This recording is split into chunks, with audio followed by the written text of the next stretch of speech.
Welcome to another No Bullshit podcast for contractors. I've got an amazing guest with me today, Adam Johnson, who's going to share with you guys how he built a 7-figure contracting business in less than a year.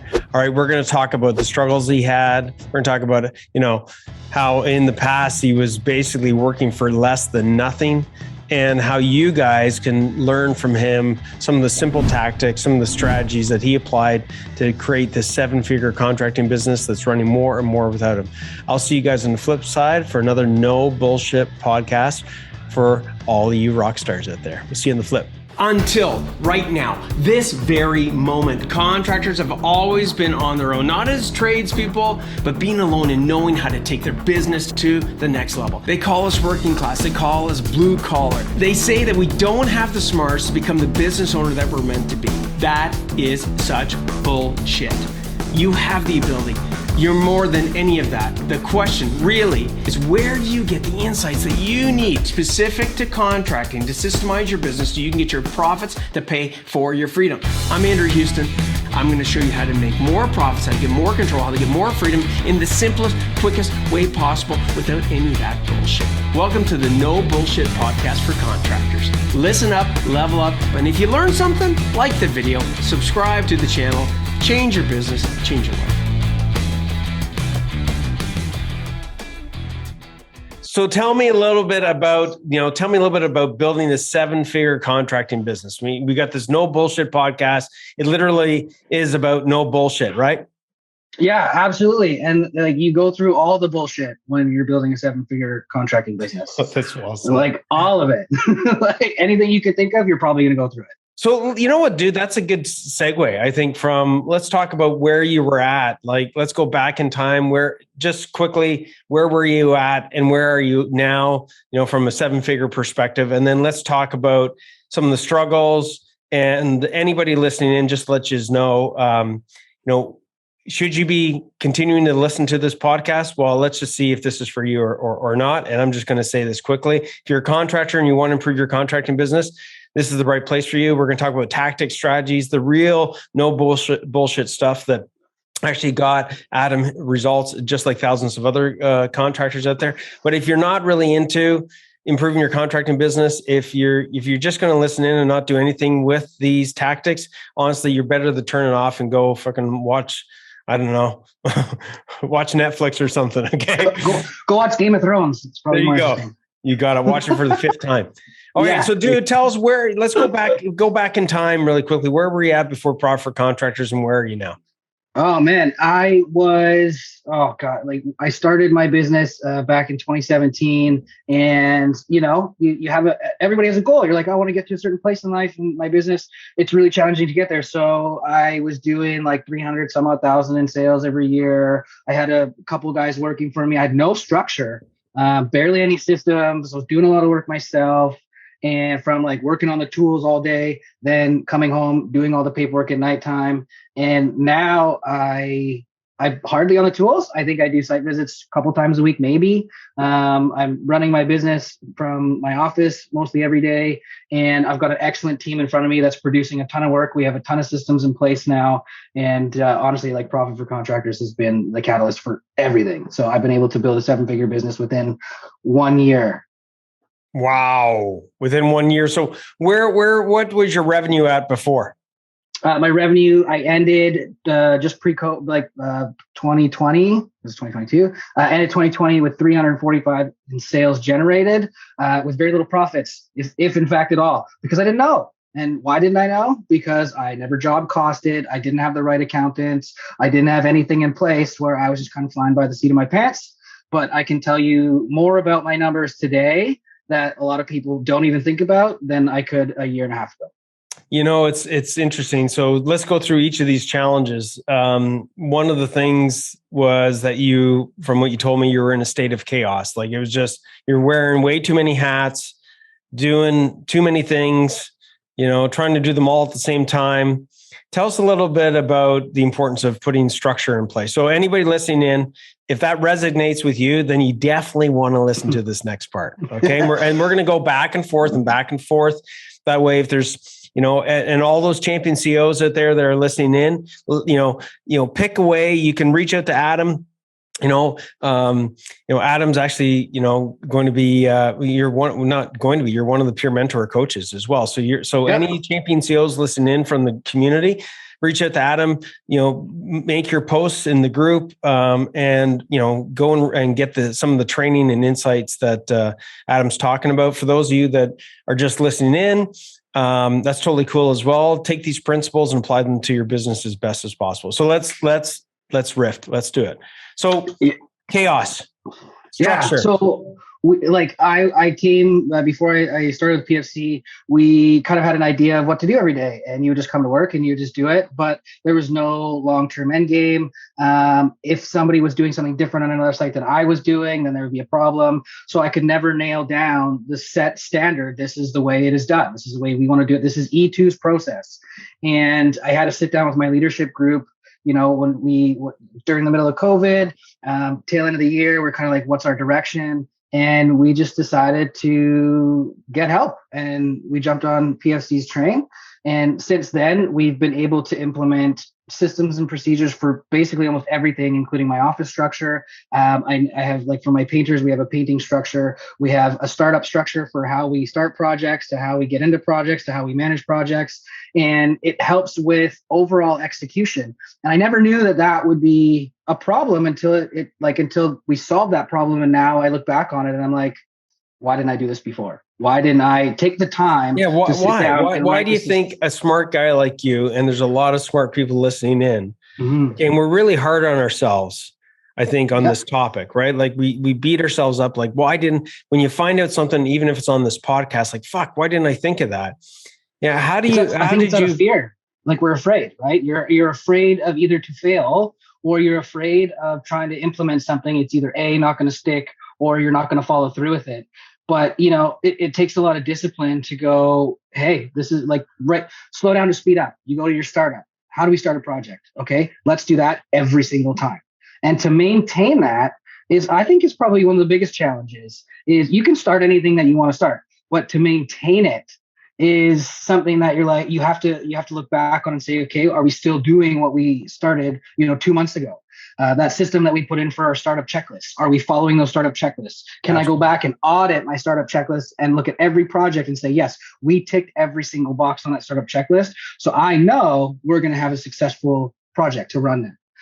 And if you look back and you're like, oh, even those startup checklists, you're like, I didn't check off 2 or 3 boxes, I guarantee you look at that project and those 2 or 3 boxes you didn't check off are now issues during that project.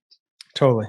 I would add to that, and I would also say, I think one of the biggest challenges that contractors face is nobody's taught us, right? Nobody's, you talk about systems and structure, a lot of the things, again, correct me wrong, that you got from Profit Contractors were already, somewhat pre-done. Like, here's the pre-start checklist, here's the run checklist, here's the finish checklist, and you modified and tweaked them. But the reality is that most contractors, it's not that they're stupid. It's not that they don't want to know. It's just that they don't know. They've been on the tools, right? Yeah, they've been on the tools. Building something, lots of guys and carpenters that are just like, oh, I frame a house all the time. I'm like, okay, you frame the house. Can you price it? Can you manage the framing? Can you make sure that the framing quality is up to par? Have you dealt with the inspectors? Have you done all these other little details involved that, any guy that's just like, oh, I can go out and do my own framing things. Like, okay, well, do you know about the business? Do you know about your P&L? Do you know about pricing the job properly so that you're going to make money? Because it's not all about, oh, I'm just going to charge $35 an hour because that's what I want to make per hour, and then I'll charge my materials out and continue on. Like, there's no possible way you can set yourself up for success if you're just basically approaching it from the bare minimum, from the trades guy mentality, right? And what PFC has taught me how to do, PFC has taught me how to become a businessman on top of a tradesman. And it's honestly, it's been one of the biggest blessings I've went through. Champion CEO, brother. Champion CEO, right? That's it. And so everybody listening in, whatever you do, and I'm going to ask Adam this question about, like, where do you start? I'd like to get your feedback on that, but I just want you to know that you can do this. Okay. Like, no offense to Adam, but Adam's not special. By the way, I'm not special. That, by the way, the thousands of other contractors that are using, systems and structures and policies and procedures and checklists and all these different, it's just a different way of saying, of describing systemization, really. Okay. But you can do it. Okay. So Adam, where, if somebody's listening in here and they're like, okay, that totally makes sense what Adam is saying. Like I got to put better structure in place. I got to put systems in place for a bunch of these things that he just listed off. Where do you start though, dude? Like, how do you know where to start? You call PFC, honestly. That's the biggest answer. Let's say beyond that. Say beyond that. How would you, say you're coaching? You got to gain control of your time. You have to gain control of your time. If you don't gain control of your time, the time gains control of you, and you essentially lose all sense of time. You nailed it. You're always behind. You nailed it. You got it, dude. So you just passed your coaching course. No, I'm just joking. So no, seriously. Like everybody listening in, he's nailed it. If you don't get control of your time, so you might want to write these things down. Everybody listening in, there's 3 core pillars, and they are in a very specific order. First one is time and team. So write that down. Next one is profits and cash flow. Next one is marketing and sales. Now I'm going to go through them very briefly and see how it resonates with Adam as far as the order of them. The very first one he nailed. The first word I said was time. The next one I said was team. Now, what's the difference between the two? Time is we're talking about your time. We're talking about your time as the owner, okay, as what we call the champion CEO. And the champion CEO, Cole's Notes version, is somebody that is getting their business to run profitably without them so they can get their profits to pay for their freedom, okay? So if you don't get control of your time, you're never, ever going to get control of anybody else's time. Would you agree, Adam? I would. Like, how can I run my team if I can't run myself? Right. Okay. And here's the thing, right? If we're in a state of chaos, the reality is that we're putting the rest of our team and our clients and our suppliers in some form of chaos as well. So then the next thing we focus in on is our team, right? And we look at our team, like, and we put the right systems and structures in place. I mean, did your team... did your team want to get more organized? Did they want to have these systems and structures, or were they like, no, yes, man? No, in short, yeah. Like the biggest complaint that I had through the years of operation was just like the old answer of, I don't know, like, what's the procedure for this? Where do we do this? This client's asking me about this. This is what we're running into on site today. Who's going where? What's doing it? Like and you're just like, wow, that's a lot. And now starting with like Monday morning meetings, very, very simple. 1 hour every Monday, we chat about our progress. We chat about the work. We chat about how the company's doing. We talk about team and systems and structures, and we get feedback from our team. This is a big thing, is if you're not getting feedback from your team, how can you manage effectively? Hear that? Everybody say that again. If you're not getting feedback from your team, how can you manage effectively? Bingo. So look at this Monday morning meeting. Again, we're not going to go through every single thing that because it takes not just, Adam's been hard at this for a year, but you've got to understand your team wants you to be in control, because if you're in control, that means that they're going to be in control. And there's this thing called chaos that actually gets pushed to the ditch. Okay. Mm-hmm. So we talked about time and team. Time and team is like one of the very first places. Then we talk about profits and cash flow. Okay. Mm-hmm. We look at your business, right? We didn't just focus right away on, hey man, here's how we go from, a 6-figure business to a 7-figure business. And let's just focus on marketing and sales. We had to focus in on our profits and our cash flow, because we wanted to make sure that we're pricing our jobs profitably. Tell us a little bit about what was it like before you came to PFC, as far as how you would price jobs. Before I came to PFC, if you asked me about job costing, I'd be like, what are you talking about? Like, we even have to cost my jobs to see if I make money? Of course I make money. You don't know until you actually cost your jobs. And when it comes to, like, I didn't know my labor burden percentage. I didn't know my overhead percentage. And I was looking at all these numbers and you're like, oh, I think I'm making money. But it wasn't until over the last year, like, I still needed, after starting with PFC, I still needed a year of data to really look at how our company needs to operate. And I've been able to put pricing in place to reflect our company operations. And also to reflect the direction I want to go.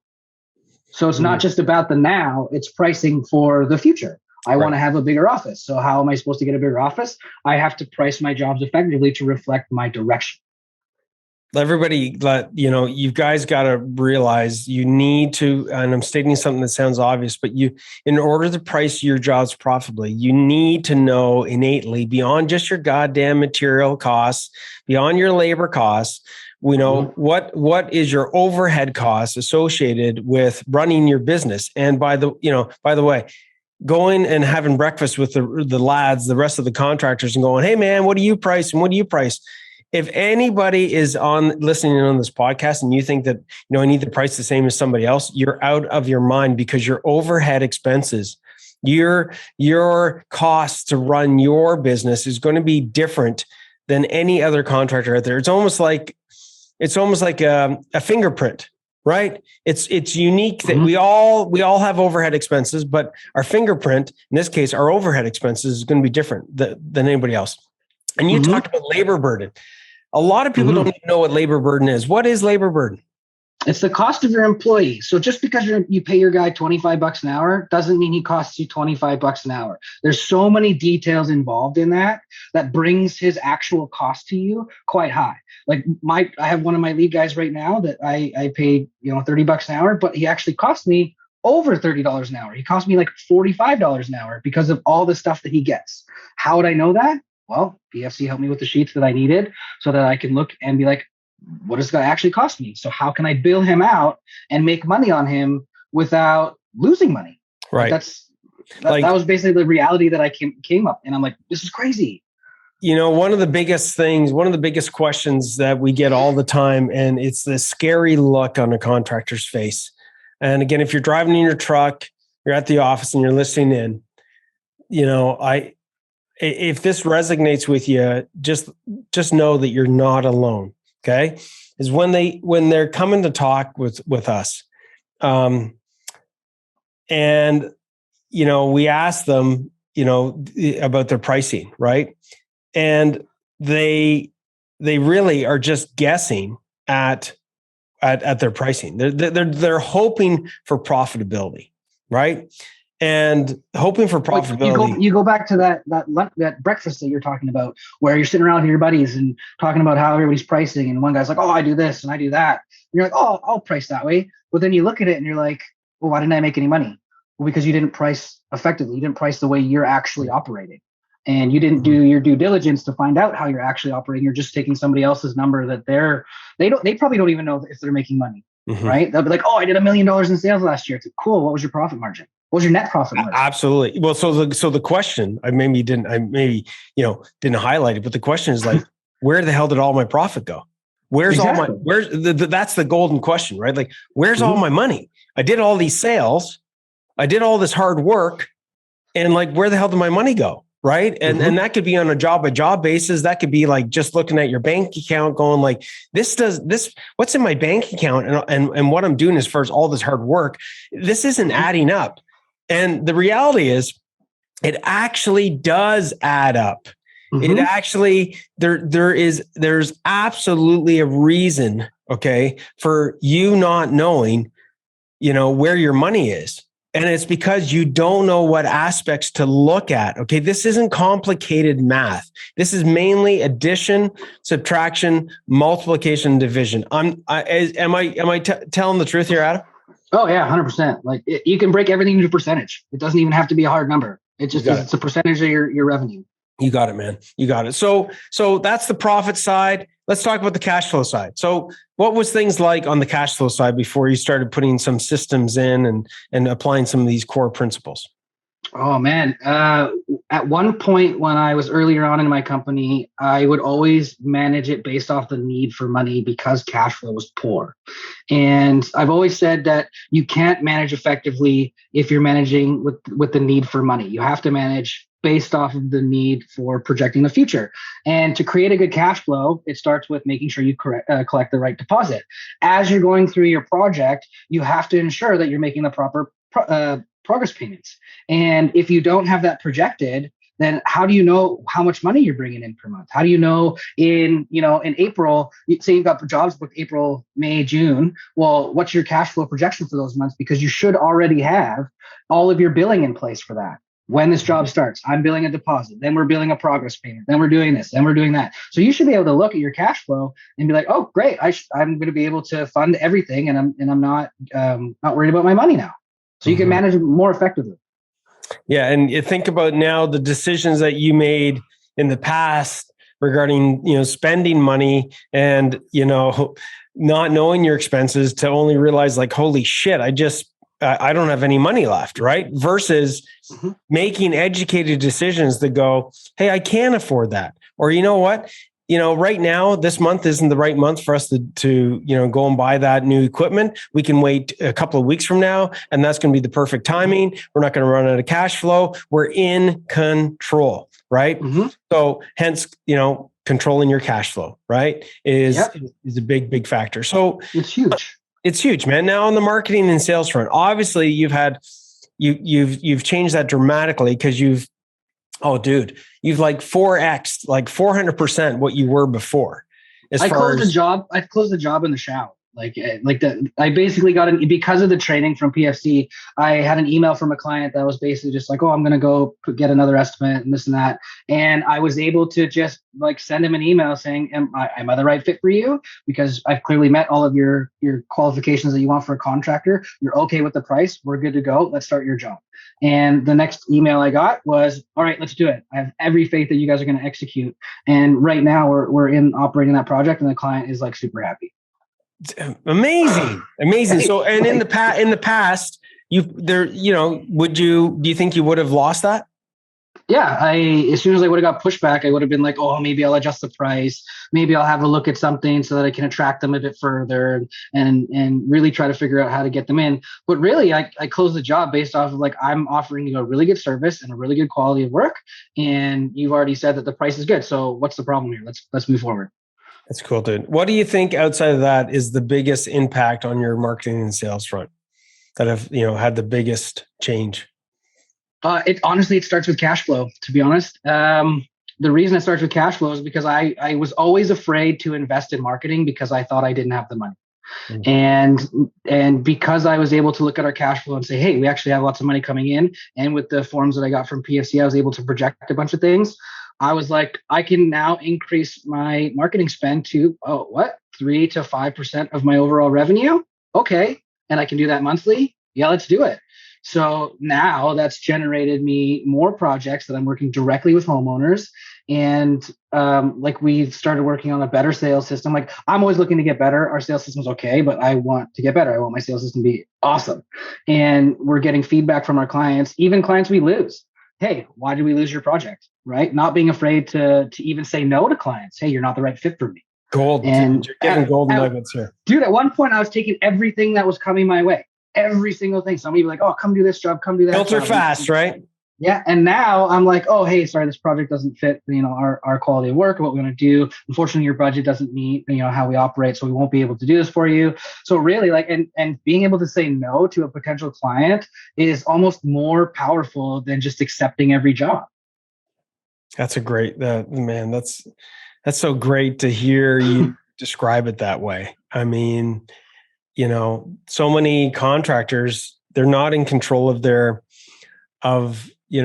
work that they pick because they're just, they think, and here's the thing, maybe we can just talk a little bit on mindset, right? Is we somehow have this guilty, because I think most contractors, at least the majority of the ones that I've met, not 90% of the people that I've hung with and that are everybody that's in Profit Contractors are all contractors, right? So they've all got big hearts. Yep. And we don't use the word no enough. And because the last people you think about is yourself and your family. Always think about the client. Right. Yeah. And what do you think the reason is for that? Good. Well, because you're always chasing the next sale. So you're like, oh, if I do this for this client, I do this for this client, but you don't really think about like, how does this affect me? How does this affect my family? How does this affect my team? And like for me, the biggest struggle mindset that I had was I'm coming off the tools. I have to work on my business now in order to better it. Now, oh, one day I didn't actually need to put in a full 8 hours day. Well, okay. So I didn't need to put in a full 8 hours day. Go do personal things now. Right. I've already done what I set myself to accomplish for today, and I did it earlier than I anticipated. So why should I feel guilty that my team is out there working 8 hours a day and they're busting their ass on site? And I'm like, okay, I just finished all the big ticket items, so I got to go deal stuff with my kids or my wife and my parents or whatever. And I used to really feel guilty about that. I used to always be like, no, I have to do something else. Like I have 3 hours left in my day. It's almost 4 o'clock. I got to continue working. But the reality is I don't. I just accomplished what I set out for myself. So now I can actually focus on me time. And having a balance of me time and professional time, it's one of the biggest challenging parts of our jobs. But if you can find that kind of sweet spot where you still get to focus on yourself and focus on your business, you're not going to be overloaded every single day, and you're not going to be exhausted by noon. And I think you highlighted something to just make sure I raise is contractors. We start off being driven by how we make money is based upon how much time we put in. Mm-hmm. Okay, it's always time-based, mm-hmm. Right? I want to make more money. I got to put in more time. I want to make even more money. I got to put in more time. What starts to happen is what's happened with Adam, which is that he starts to think like a champion CEO, which is a champion CEO doesn't look at how they make money based upon their time. They look at how they can make money in a leverage position so that mm-hmm. So forever little, they get more. Right? It becomes an amplifier. So, Adam's now realizing that, he doesn't have to put in all this time. What he's got to do is make the right decisions. He's got to put value. It's value, right? You're investing value. It's right. Not necessarily about time. It's about the value you bring to your company. You got it. And I'm a firm believer of investing profits back into the business, whether it's investing it back into my team or back into more procedures, systems, tech, whatever. But you have to take some of your profits, invest it back into your company to make it better. Well, because your profits pay for your freedom. Profits pay for your freedom. And you know what? We just talked about it, where now I don't feel guilty about having freedom because guess what? My profits pay for that. That's right. You got it. Dude. Whole reason I own a business, right?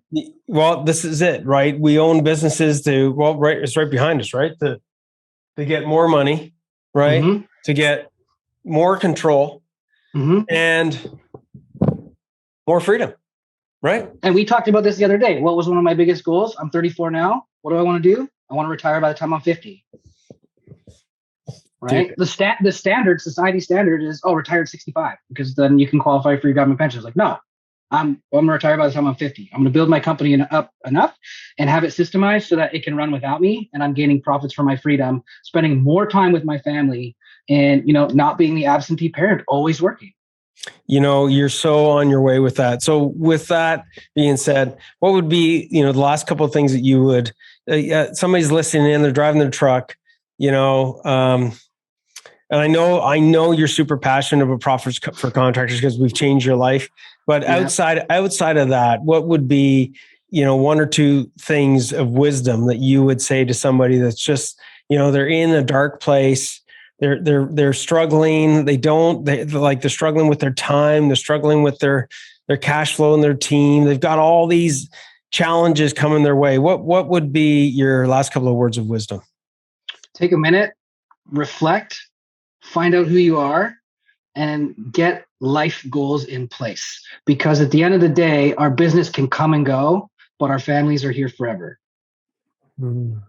That's great advice. Make your family priority. And there's going to be, honestly, there's going to be times when you're going to work a ton, but you have to work a ton and then now scale it back a bit and spend some time with your wife and kids, or your husband and kids, or your partner and whoever you're with, right? Or your mom, your dad, your aunts, your uncle. Like, take the time, because those people are the people that are going to be around you for the rest of your life. Your business might last 20 years. It might last 30 years. You might hand it down to your kids. But at the end of the day, at some point your business is probably going to end, but your family's not. It's interesting you say that, because I guess, my final words would be, use your business as a vehicle. Okay. Don't let your business define you. And I think that's in line with what you're saying, Adam. Your business is meant to be a vehicle. For me, it's been a vehicle for me a few times. I've had a few businesses. And it's my vehicle in so many different ways. It's my vehicle to give me the lifestyle I want. It's my vehicle for a legacy, potentially. I had my son just come in here a minute ago, and say hi to you, and he's doing co-op here. Maybe awesome. Maybe he decides to take over the business. Maybe he doesn't, but at least there's a legacy of helping people. Right. So with that being said, your business, you have more to your life than your business. And that's why, we've come up with the term a champion CEO, because the champion CEO is being an owner, like I said, and being in control of your business so your profits pay for your freedom, but also being a champion CEO of your life, spending the time with your kids while they're the age that, you want to build those memories, not when it's too late. Okay. And maybe some of you are listening in and you're like, fuck, you're making me reflect and I feel bad. Like it's too late. Well, don't look at the past. Look at where you're at today. If there's one thing, I think, Adam, you just triggered it in my mind, they give you guys a tactic. And it might be, you might be thinking like, what does this have to do with creating a 7-figure contracting business? It has everything to do with it. Is pick one thing personally.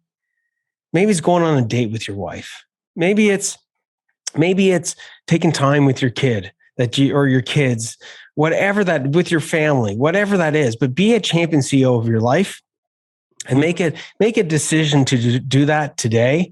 And guess what? In a lot of cases, it doesn't cost you any fucking money to be present in that moment, right? Like leave your phone at home. If you're going for a walk with your wife or your family and kids, like leave your phone at home, because then you don't have that sitting in your pocket, ringing, whatever, because that's going to take your attention away from the moment. Live in the moment. That's cool, dude. I love it. So listen, great podcast, my friend. So everybody listening, this is another no bullshit podcast for contractors.